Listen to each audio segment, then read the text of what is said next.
Alright, so it is Technique Tuesday, and today I want to talk to you about some things I have learned about suspense. And I learned this by reading Karl Iglesias' book, Writing for Emotional Impact. And he makes the point that suspense is one of the most important, visceral emotions we can feel while reading.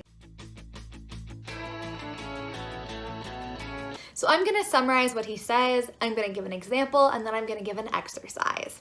So he says that suspense is caring about a character, plus a risk, so a risk of something that we know could happen, plus the uncertainty of the outcome. So we have to care about the character, there has to be a risk of something going wrong, and we have to be uncertain of the outcome. He defines the difference between curiosity and suspense. He says curiosity is when we want to know what the character wants. So curiosity is not knowing what that character wants and wondering about it. Suspense is not knowing whether that character will get what they want, whether they will fulfill their goal. Tension is another one he talks about. He says that tension is the prolonging anticipation of the outcome. So suspense is I don't know what the outcome's gonna be. Tension is waiting and waiting and waiting to see the outcome. It's anticipating the resolution of that outcome. And he's really cool. He talks about how suspense in Latin, it comes from the Latin word which means hanging, kind of like leaving you hanging, leaving you without knowing the outcome. And tension in physics is like about tensile strength, right? Stretching strength, how far you can stretch something. So that's delaying your resolution, delaying the outcome as much as possible. So you have your curiosity first. Once your hero figures out their goal, you create suspense, and then you have the tension until you get to that resolution.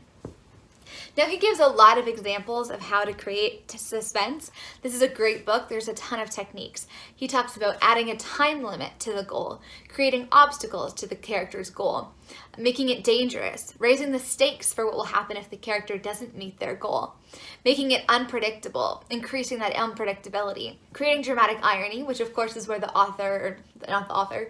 readers know more than the characters, forcing your characters into making a decision, creating immediacy, like this has to be done right now, and giving your character a really solid opponent. Now my example for this is actually from Harry Potter and the Deathly Hallows. And I'm gonna say this because Harry Potter and the Deathly Hallows, I remember the second or third chapter in just being so shocked. So up until the 7th book, what happened? If you know Harry Potter at all.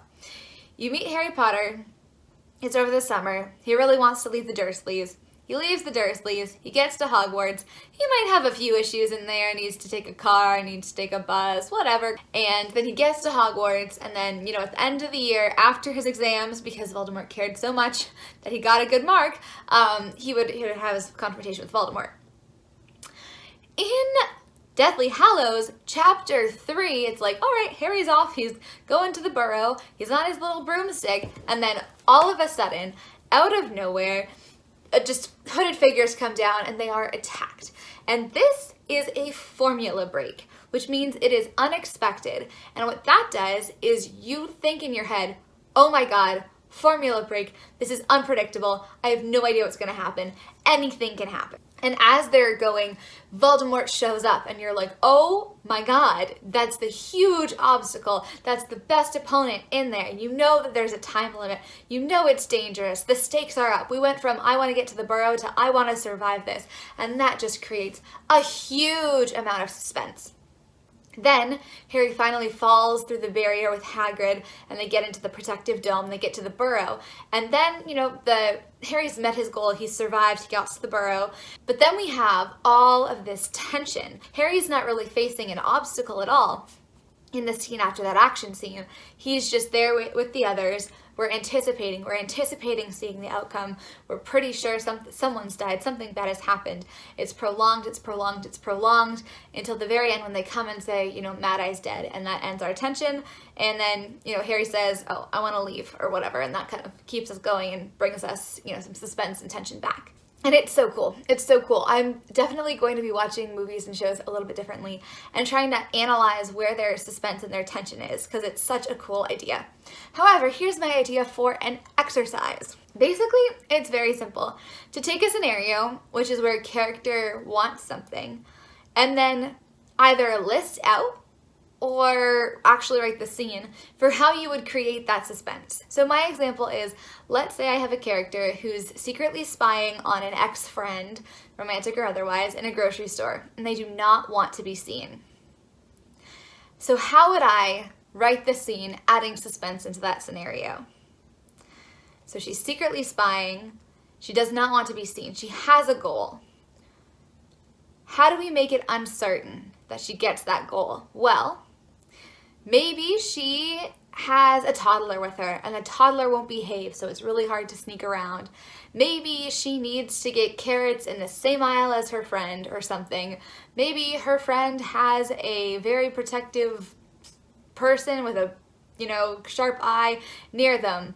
Maybe the store manager is getting super suspicious of my character. Who knows? I think if I was to write this, I would probably go with the toddler who's like getting more and more upset and not behaving, and her having to like be quiet and sneak around and blah, blah, blah, blah, blah. But we go from a scenario to a scenario where there's more suspense. So here are two ideas where you could try that. So let's say you have a scene where the couple is sitting at a restaurant having dinner, and one of the people in the couple really wants a rare steak.